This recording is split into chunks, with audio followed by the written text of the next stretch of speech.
You will cut 2 pieces that's 10.5 by 3 inches, 2 pieces that's 5.5 by 3 inches, 1 piece that's 2.5 by 1 3/4 inches, and optionally you can cut the strip that's 20 inches by 1.5 inches. Taking your 10.5 by 3 inch rectangles, you're going to put them together, right sides together. For here, I went over about 1 3/4 inches to make kind of this slant. Fold it up, and then I draw a line. I'm going to sew this using a 1/4 seam allowance here, a 1/4 seam allowance here, but then I'm going to sew directly on these lines here, but make sure you leave a little space in the middle for turning right side out. After you've sewn that, you're going to cut this part off, kind of staying about 1/4 of an inch away from your stitching here. Clip these corners, making sure you don't clip through the stitching. Taking your 2 pieces that's 5.5 inches by 3.5 inches,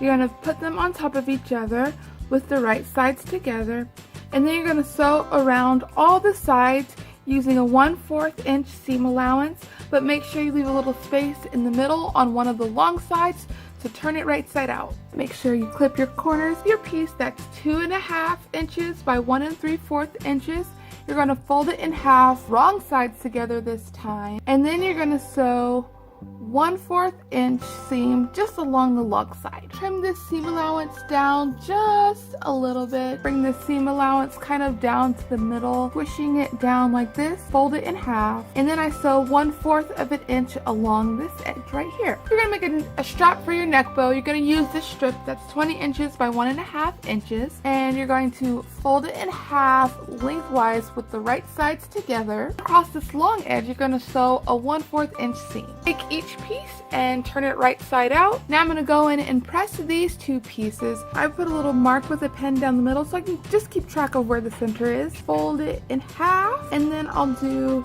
2 little accordion style folds on each side. Take a needle and thread and run it right through the center. I just run it through twice. I did the tie the same exact way that I did the bow. I like to put the bow in first, and I put in the tails. It's easier to do it second because you kind of have this point here, and it's just easier to feed it through. Leave your bow like this with the ties apart, or you can do a little whip stitch on the back to bring the ties together so they're just touching like that. You can use whatever you want to put on the back. The safety pin. You can even use like a little claw clip here. One of these brooch backs, you can just slip it under the loop, or you can sew it down through the holes. If you want it to have a tie around your neck, take your little strip and feed it right through the back of the bow. And then on your bow tie hardware, you're just going to follow directions. I don't have any bow tie hardware with me right now because I've only done this like this once and I didn't really care for it, but some people might like that instead of pinning it directly onto